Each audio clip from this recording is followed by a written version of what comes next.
Hello everyone, welcome back to another video. In today's video, we will be moving on with our 10th grade syllabus. This is for the ICSE board and we will be starting with a new section in mathematics, that is commercial mathematics. So commercial mathematics actually has a 12 mark weightage out of 80 marks. So it's pretty important if you're someone who struggles in say geometry, trigonometry, then this is the area where you should make up marks. So it's important for you to strengthen commercial mathematics because it is less of calculations and more of theory, conceptual applications, things like that, right? So you need to understand the concept of the chapter and then after that you do some PYQs, practice, do whatever homework questions you receive in school, and that's about it. You don't really need to spend too much time on this section. Commercial mathematics, max you need to spend is like 2 days. Within 2 days you can finish the whole syllabus, like 12 marks worth of syllabus under commercial mathematics. So we will be starting with the first chapter that's under commercial mathematics, that is banking. Now banking is genuinely one of the easiest chapters in your entire syllabus. Okay, not only is it scoring, but it also requires less time and less effort. You just need to understand some things. And last year in 9th grade, you had a chapter known as compound interest. It is very similar to compound interest, except this time it is not you having to give the interest. It is the bank having to give the interest. So yeah, the name banking states that we are going to learn about banks. Okay, but we are not just going to learn about banks. We are going to also learn about, maturity dates and about, various transactions, what happens. So let's get to this chapter. Before we actually dive into this chapter, let's look at the syllabus, which is present within this particular chapter. First, I'm going to give you a brief introduction to the concept of banking. Basically, what banking is, right? What interest the bank gives you, what interest you need to give to the bank if you take a loan. Next, we look at accounts. Now, if you're someone who has taken commerce, you'll have accounts in grade 11 and 12. That time you'll learn about many types of accounts. But as of the 10th grade syllabus, we will only be learning about one type of account, that is RD, recurring deposit account. That is in your syllabus. So we'll be focusing on that. All the questions that will possibly be asked is from the concept of recurring deposit account only. And after that, we will be looking through the interest formula. Okay, interest formula is the heart of this chapter. As in, without the interest formula, you can't solve anything. That one interest formula is all you need to solve any PYQ from this chapter. You genuinely don't need anything else. Just substitute whatever you get within the interest formula and then you'll get whatever they need. If they ask for principal, you can find the principal. If they ask for a rate of interest, you'll find the rate of interest. If they ask you for time period, some jugaad you will do and find the time period. But whatever you do revolves around the interest formula. So this is very important. Okay, low-key, this is very, very important. Please mark this interest formula as important and make sure you remember this interest formula. You can never forget it. Okay, so after 10th, if you want, you forget it. But for now, you have to remember this interest formula. After that, we have components of banking. Basically, we have our principal, rate of interest, maturity value. We have time period. Basically, whatever components are present within banking, we'll be learning about that. And last but not the least, we'll be doing revision and PYQs. So whatever theory we'll study is all going to be covered in introduction, and whatever formulas you'll be requiring all comes from the interest formula in itself, right? So there's not much to as in memorize over here. You just need to remember the interest formula. Everything is just conceptual. Okay, so without wasting any more time, let's dive into our chapter. Now let's say that, okay, I am the owner of a bank. Okay, I'm a bank owner and this is my bank. Okay, we have a bank over here. Okay, so this is my bank. Now let's say a person has come and decided to deposit his money into my bank. So he will deposit X rupees. He will deposit X rupees into my bank, right? And now let's say that another person has come, and this person wants to take a loan from my bank, isn't it? The person wants to take a loan because if you want to buy something, you don't have enough money. Where do you go? The bank. That's how it works. And let's say this person gives me his money, which is X amount of money. Now, the advantage of putting your money in a bank is that you get a certain interest. Okay, a certain rate of interest is what you receive. Now, if you have a lot of money, like stacks of cash, you can't just dump stacks of cash in your house, right? You need a place where you can safely store it, and the perfect place is the bank. The bank is the safest possible place where you can store your money. So when you store your money in a bank, and let's say you keep it over there for a few years, 5 years, 6 years, 7 years, and after 8 years you decide to deposit all your money, the money that you've stored into your account, it'll be way more than the amount of money that you had stored. Let's say that you have stored 1 lakh in a bank. You put 1 lakh rupees in a bank, right? Now after a few years, the money will not be 1 lakh. It'll be way more than 1 lakh, right? It'll be way more than 1 lakh. Versus if you put it in a Bitcoin or something, chances are it could even go lower. But if you put it in a bank, it will always increase. Okay, now it increases by a certain rate. That rate is what we call the rate percent. Okay, so it's the rate percent per annum. Basically, the interest that the bank pays you for putting your money into that bank is called the rate percent. Now let's say I've taken this much money. Okay, I've deposited in the bank. The bank promises to give me back this same money with an interest of say 5%. Okay, the bank decides to give me the same money with a 5% interest rate. The interest rate also depends upon the amount of money. Okay, if it's like, okay, let's say I add in millions of dollars, then maybe the rate percent will decrease just a bit. But if I add in some general amount, like let's say 1 lakh, then the interest will probably be 6% to 8%. Okay, it can vary. Also, it really depends upon which bank you're going to and who you are. That also matters. So the bank decides to give me a 5% interest. And now there's another person. This is a person B. Okay, this is a person A. Now I have decided to give 5% back to this person because he's deposited his money into my bank. Now this person also asks for some certain amount of money in the form of a loan. Now since I'm very generous and because I own a bank, I decide to give him the X rupees that he has asked me. Okay, but here's the catch. I decide to charge this person with an interest. So not only do I give back interest to the people that have deposited their money into my bank, I also give money to another person and ask them to give me interest. But this time the interest will increase. Interest will be around 7%. Okay, now in this case, let's assume that X rupees is the same. Okay, let's assume that X rupees is the same. So the amount of money that this person gives, let's say it is rupees 1 lakh. Okay, let's say that it is rupees 1 lakh. Now this person gives 1 lakh rupees and deposits it into a bank. And this person also asks for that 1 lakh rupees, right? That person also asks for 1 lakh in the form of a loan. So I will give the same amount of money, which is 1 lakh, that the person A has decided to deposit. But here, what have I done? I have increased the rate of interest, right? I've increased the rate of interest. So since I have increased the rate of interest, there's a difference between rate of interest. It means I'm giving 5% and this person has to give me 7%. That means there is an additional 2% interest, right? There's a 2% interest. This 2% interest goes towards the bank. So this is how the bank makes money. Okay, this is exactly how the bank makes money. So the thing that I've written at the beginning of the chapter, learning how a bank makes money through interest. Basically, person A, he decides to deposit some money. Bank has to give the money back with an additional interest. But if a person B asks for loan from the bank will obviously have to give that person money, right? This time, the bank looks at the transaction, according to that decides how much interest to charge from that particular person B. The interest that the bank charges from another person is way more compared to the interest that the bank gives a person who deposits his or her money into the bank. So whatever additional percentage is left, that percentage of money becomes the interest and that goes towards the bank. So that is bank ka kamai. Got it? So I hope that you understood this main concept of the chapter. Now we look at functions of a bank. Why do people go and deposit their money in a bank?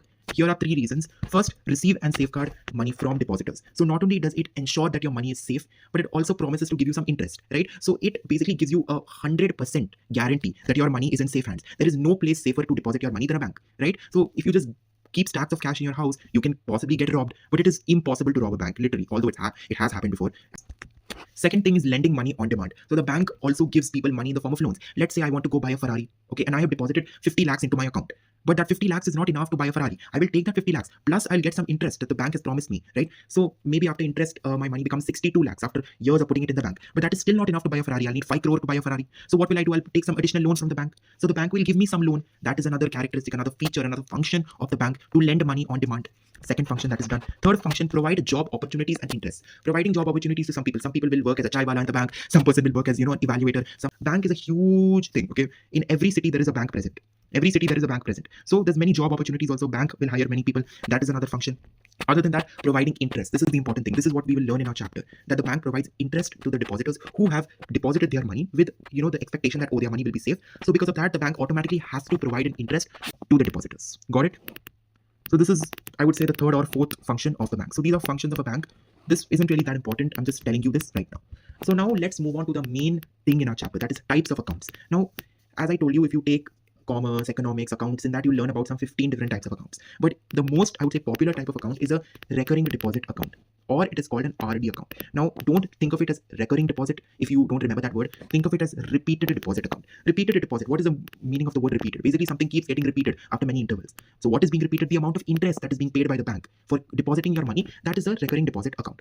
Let's take a person. Okay, this is a person, this is another person. He decides to deposit some amount of money in a bank. Let's take it as X rupees. So he deposits X rupees in a bank. This is his principal. Okay, this is his principal. Principal is basically the amount of money that you are giving to the bank or depositing into the bank. Okay, with the expectation that the bank will take care of it and give the interest. So then we have our bank. Okay, we have our bank. What will the bank do? The bank will take care of your money. It will give you back your money. So the bank will give you back your money, X, with an additional interest. So it gives you X plus I. You give the bank X, bank will give you X plus I back. The money that you have deposited with the interest that you deserve for depositing your money into the bank, right? This is the main concept. Now, what does recurring deposit account mean exactly? You deposit a certain amount of money in a bank and they decide to give you back your money with an additional interest. But you also need to decide how much money you want to deposit, at what time interval will it, will the bank have to give you back the interest? All that you have to decide. Let's say that you decide to give, every month you decide to deposit 6,000 rupees. Every month you decide to deposit 6,000 rupees. Okay, let's say, okay, you get a 10,000 rupees pocket money from your parents. Okay, some, of course, not all parents will give you 10,000 rupees. Or let's say that this is from your savings. Okay, let's say that you have a job and your savings are some 10,000. Out of 10,000, 4,000 you've spent on V-Bucks or whatever you want, right? So the additional 6,000 rupees is what you will deposit into the bank. This additional 6,000 is what you deposit into a bank. Let's say the 6,000 you deposit every month. Every month you deposit 6,000, 6,000, 6,000. So that is the amount of money that is deposited every month into the bank, or we commonly call it principal. Call it principal only because in the formula P is there. P for principal, very simple to understand. So call it principal only. So this is the money. But now you've also decided how often you want to deposit this money. Every month. Let's say every month. So the time period, a specific time period which you decide to deposit this money, that is called the time period, or you write it as N. N is always in months. So let's say that you've decided to deposit it for 3 years. Every month you deposit 6,000 for a total of 3 years. So 3 years always convert it to months to make calculations easier. 3 years is how many months? 3 into 12, which is 36 months. So whatever you basically deposit has to be, multiplied by the amount of months to get the total amount of money that you have given to the bank. Okay, now let's say you have deposited a certain principal, okay, to the bank. Now what does the bank do? The bank has to give you back your principal, plus it gives you the interest. It gives you the principal, plus it gives you the interest. Now there is also a certain time period. The time period, maybe say you want to withdraw the money after 3 years. After 3 years, you decide to withdraw the money and you've put in some, let's say 5,000 rupees, right? Means every month you will keep giving 5,000 rupees to the bank. So the total amount of money that you have deposited in the bank over the course of 3 years, that is in the form of a recurring deposit account. Every year, as in every month, you will deposit 5,000 rupees into the bank for a total of 3 years. So what is the total amount of money that you have deposited into the bank? It's very simple. That we call amount. So what is amount? Basically, amount is the money that you have, the total amount of money that you have deposited into the bank. That is what we call amount. Okay, so this amount has a formula. Amount is basically equal to P into N. P into N is amount. Okay, P stands for your principal. Principal is the amount of money that you have deposited in 1 month. N is the number of months. So bhai, very simple. Amount is the total amount of money that you have given. Now, as I told you, the bank will give you back your money with an additional interest. That interest, there is a separate formula for calculating that interest, as I told you, heart of the chapter.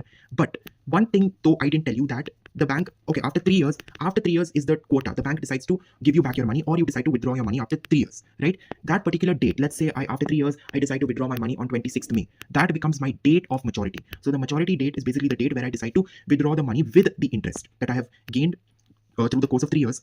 So that becomes whatever amount of money that I withdraw, that is basically my maturity value. Okay, that is my maturity value.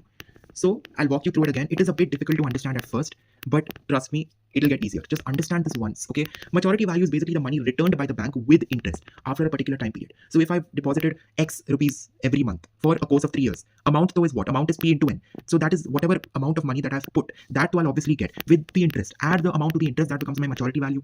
Done. Whole concept understood. After this, you also have principal value, the money that you have deposited into the bank. Plus you have your time period.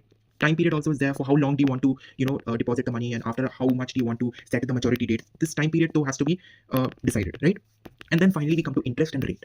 So these are some important things you have to understand. Now, before I move on to the interest formula, I just want to walk you through this one last time. Let's understand it once, okay? Slowly I'll explain it to you. Understand the concept. Let's say this is a person. Now this person deposits X rupees into a bank. Okay, the amount of money that this person deposits is called your principal. X rupees is his principal. This person has deposited X rupees into a bank account, recurring deposit bank account. Remember that, recurring or repeated deposit bank account. Now this can be in the form of rupees, dollars, or whatever, but in your chapter it is rupees only. Okay, so we'll learn it. Let's say X rupees. Now this person decides to put it into the bank for a particular time period. Let's say I want to deposit this much money every month for 4 years. So how many months did he deposit it for? 4 years, which is 4 into 12. How many months? 48 months, right? So 48 months is what he deposited it for. Every month he's depositing X rupees. So what is the total amount of money that he has deposited into this bank? He has deposited P into N. That is principal multiplied by the number of months. Think about it. Principal is basically the amount of money that you are depositing in 1 month. In 1 month, you're depositing X rupees. That is your principal. But you also need to remember that the total amount of money that you have deposited into this bank is basically X rupees. Right, basically X rupees, but you multiply it by the number of months. So if I deposit 100 rupees, okay, let's say that I've only kept it for 3 months. So if I deposit 100 rupees every month, what will I get? 300 rupees totally, right? 300 rupees, but with an additional interest. That we are not talking about. I'm talking about what is the total amount of money that I have put in the bank. How did you calculate it? You can easily do 100 plus 100 plus 100, but that is 100 into 3. So 300 rupees, P into N. So principal is the money that you have deposited. Time period is the particular time period that you decide to, when to withdraw your money. And this is ultimately your amount. That is principal multiplied by your time period. Always time period should be in months. Got it? So now this all goes to your bank. Now bank plays its role. What does the bank do? The bank returns your money. Many of us thought in our childhood that if we deposit some 5 lakh and after 5 years we decide to withdraw that money, it will still be 5 lakhs. No, it won't. You'll get the 5 lakhs back with additional interest. That's why always put your money in a bank. That's why your parents always put, your money, because it can keep getting multiplied. So by the time you're in college, you don't have to deal with much student loan because you can use that money that your parents have put in a bank. That's the reason your parents put money in a bank. Getting it? So amount you've understood, principal you've understood, time period you've understood. Now rate is basically the rate of interest. Let's say, okay, the bank decides to give you back your money with an additional interest, but the rate of interest they can set either as 5%, 6%, 7%, whatever they think they should give you back, right? So if you've given, let's say, 100 rupees in a bank, after 1 year, that 100 rupees will become 106 rupees. Why? Because they've decided to give you back your money with a 6% interest. So 6% of 100 is 6. So that gets added to your principal, which is 106 plus your principal, which is 100, becomes 106. So rupees 106 is the amount of money that you receive from the bank. Okay. And then interest, so you've already understood what your interest is. Interest is basically the amount of the extra money that the bank pays you because you have decided to, take the risk and put your money in the bank. Now, what if you add the amount and the interest? What are you going to get? Amount is what? Amount is what? Think about it. What is amount? Amount is basically the total amount of money that you have deposited in the bank. It's basically the product of the principal and the time period, right? That is your amount. Amount is basically the amount of money that you have put in the bank. That though you'll get back. Plus, you'll also get some interest back. So if you add amount and interest, what will you get? You'll get maturity value, which is what the bank pays you back. Getting it? So this becomes your maturity value. And whatever date the bank decides to give your maturity value, that becomes your maturity date or date of maturity, whatever you want to call it.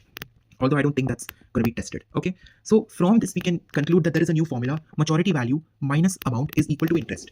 So sometimes instead of using the whole interest formula, if you know your amount of money and if you know your maturity value, then what is the interest? You can easily calculate it, because think about it. Amount is the amount that you have deposited plus the interest that the bank gives you. Amount plus interest gives you your maturity value. So you can transpose that, find it. Getting it? So this formula is also pretty important. You can directly apply this formula sometimes instead of using the whole interest formula. I hope you understand that. Okay, so now I have a sum for you guys. Actually, before we do the sum, let me tell you about the interest formula. You will need the interest formula to solve it. All this you understood. I hope you understood the theory part. Now, bhai, how to calculate? Amount, though, is principal into time period, right? That is your amount. Because if you put some money in 1 month and take the number of months, basically, number of months, though, is useless after that. So you found the total amount of money that you deposited. That is amount. Amount is P into N. Remember this formula. Amount is always P into N. Then what is maturity value? Maturity value is basically amount plus interest, or P into N plus your interest. But how do you calculate this interest? You can nicely transpose everything, solve it, go through all the transactions. But to make your life easier, these people have come up with a formula to find interest. So here's a formula to find the interest. It's basically P into N multiplied by N plus 1 over 2 into 12 multiplied by R by 100. R by 100, so that is the rate percent. Rate percent is always divided by 100, right? Remember last year's formula, PRT by 100, that formula you had in that, divided by 100. Why did we do it? Because rate is there, right? So R by 100 you take separately. This is the formula. So you use this formula. Basically, what are all the components in this formula? P is your principal, your monthly deposit. That is your principal. N is what? N is the time period in months. Okay, if you've gotten 3.5 years, always convert it to months. So usually you'll get it in the form of years. To convert it into months, just multiply by 12. That's it. Just multiply by 12 and then you'll get whatever you want. Then N plus 1, also just add 1 to whatever the number of months, divided by 2 into 12, multiplied by R into 100. So now don't tell me to derive this formula and all, okay, where it came from. You should understand it. To simplify it, they have made this formula. Now I'll go through it one last time.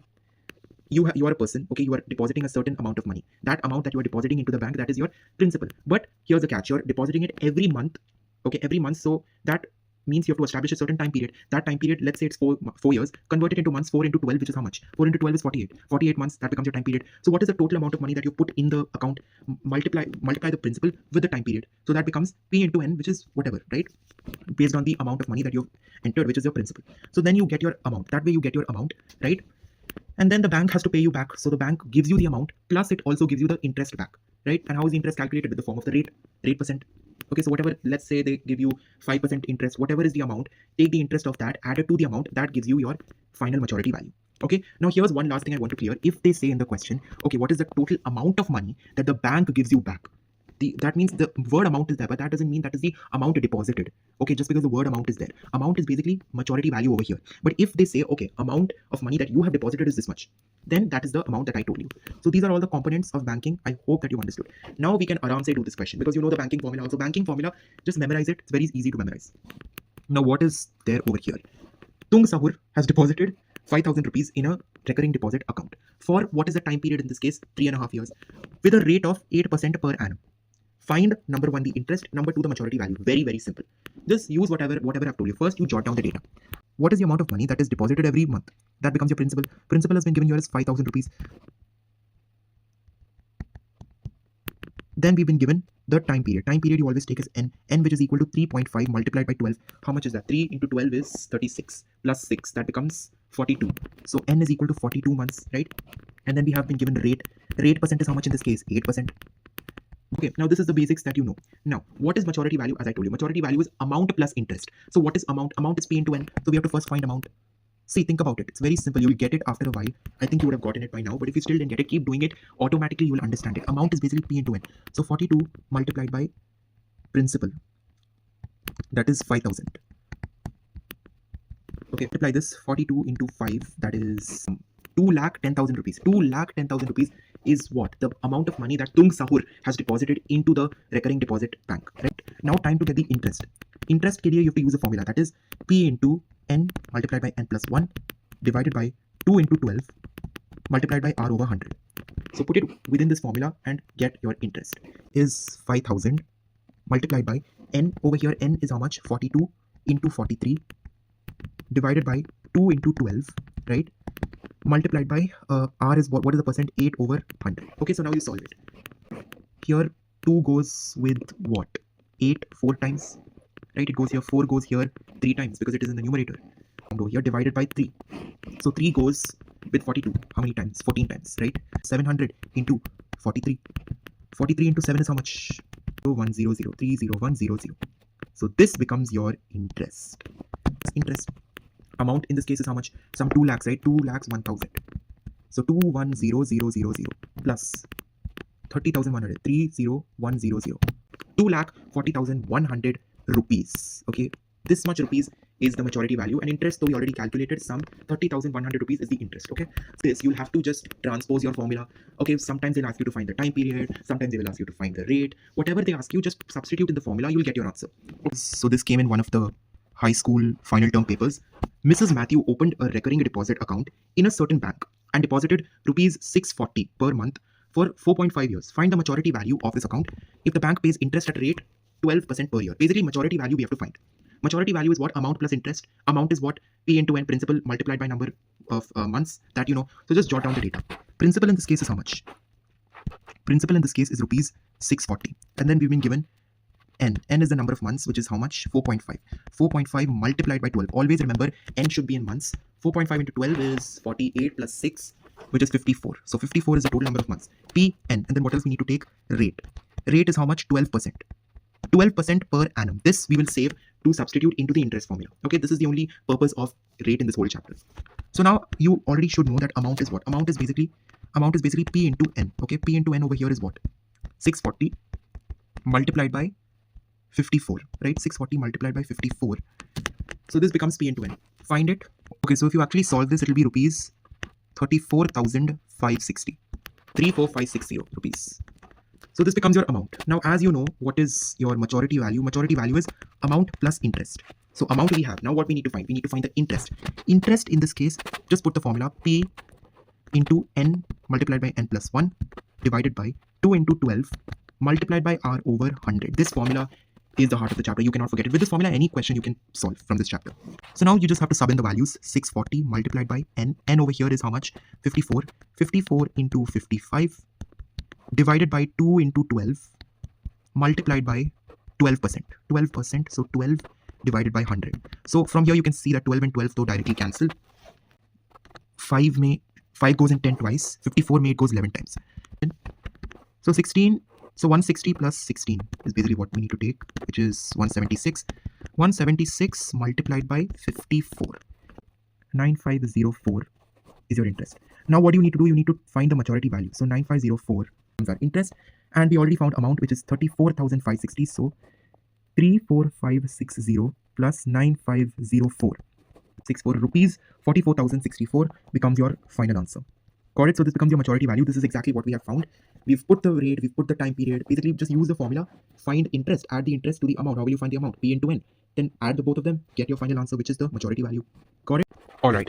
So the next question we have is actually from a board paper. It is ICSE 2024 sample. So this is a 4-marker question. It is a very simple question. If you know how to do this, you can obtain these 4 marks. In a recurring deposit account for 2 years, the total amount deposited by a person is rupees 9,600. If the interest earned by him is 1/12 of the total deposit, find the interest he earns and find his monthly deposit as well as the rate of interest. Now here, what have they done? Here, they've not directly asked you to find the interest. They've given you the interest, as in interest is 1/12 of whatever amount they've given, deposited, right? And they're asking you to find the interest he earns as well as monthly deposit. Okay, so now as you can see, the first 2 sub-questions don't even require the interest formula. You can directly look at it and tell the answer. So we have been given that the total amount, as I told you, amount is what? The total amount of money that is deposited at a certain time period. That is your total amount. This has been given as rupees 9,600. So what becomes your principal? How do we find that? Principal into your P into N is equal to amount. That formula, you know. To find that, we need N, which is the time period. N has been given as 2, but we need to always take it in months. So 2 into 12 over here. The biggest mistake is not taking this in months. So take it in months. 2 into 12 becomes 24. This is your total amount of money as well, right? So that is always done. So that is done. And now what is P? Principal is basically equal to amount divided by time period, which is 9600 divided by 24. This goes here twice. 12 goes here twice. And 12 goes in this 800 times. So this becomes 400. So principal is how much? Principal is equal to rupees 400. So now what have they said? They have said they want to deposit rupees 4,000 into the bank. The interest he earns that. Yeah, what is the interest he earns? Interest they've said is 1/12 of the amount. So 9600 divided by 12. Again, that becomes 800. So rupees 800. Rupees 800 is the interest that he earns. And rupees 400 is the principal or the monthly deposit. So the first two sub questions, so we already answered. Now what do we need to find? We need to find the rate of interest. What is the rate of interest? Rate of interest, to do that, we need to substitute all this into the interest formula. So directly they won't tell you to find the interest. Interest ka formula is what? P into n multiplied by n plus 1 over 2 into 12 multiplied by r over 100. This is your formula to find the total interest obtained, right? Now just substitute in the values. Principal is 400. 400 multiplied by n. N is how much? 24. So 24 multiplied by 25 divided by 2 into 12. This again you multiplied by the interest. Interest is how much? What is the rate is what you don't know, right? R, we'll just keep this as R over 100 is equal to, now we put the interest as 800. Fair enough. So little bit algebra you do over here, get the answer. 12 goes here twice, right? 2 and 2 get cancelled. So this is already solved now. 4 into 2, so that becomes 8 into 25 into R is equal to 800. Alright, so 25 into 8 is how much? 200, right? 200 R is equal to 800. So R is how much? 800 divided by 200. So that is how much? 4%. So your rate of percent is 4%. So haven't we answered all three sub questions? This is really easy. 4 marks are in the bag. Next, Salman Khan deposited rupees 1,200 every month in a recurring deposit account for 2.5 years. If the rate of interest is 6% per annum, find the amount he will receive. Again, this is just maturity, but this actually came in ICSE 2023 in the official board paper. That's why I want to do it. Basically, what are they asking you? Maturity value. So rupees 1,200, that becomes your principal. Principal is equal to rupees 1,200. Rate is how much they have given? Rate is 6%. And we have also been given the time period. Time period always convert to months. 2.5 multiplied by 12. That is 24 plus 6. That is 30. 30 months. So n is 30. We'll call this n over here because it'll be easy to substitute in the formula. Now amount is basically equal to what? P into n. Principal you've been given as how much? 1,200 multiplied by 30. This becomes 36 with 3 zeros. So 36,000 becomes your amount, right? That though is there, keep that aside. Now we also need to find the interest. Just find the interest, add the interest to the amount, you get your answer, which is your maturity value. Interest is equal to A into n multiplied by n plus 1. N multiplied by n plus 1 over 2 into 12 multiplied by r over 100. Substitute the values in. Amount you've gotten as how much? Sorry, it's not amount, my bad, it's principal. Almost screwed up over there. Principal is how much? You've gotten rupees 1,200 multiplied by n. N is 30. 30 into 31. Just patiently sit and solve this, okay? Just patiently sit and solve this and get your answer. R is over here 6%. 6 over 100. Usually many of the cases what happens is R is divisible by this 12. Goes here twice. This goes here 15 times. This goes here 15 times. 2 goes with this 600 times. 2 zeros get cancelled. So it's basically 6 into 15 multiplied by 31. That's pretty much it, right? I hope I've not missed out anything. So 6 into 15 into 31. 6 into 15 is just 90 into 31. So this becomes 310 minus 31. So that's how much?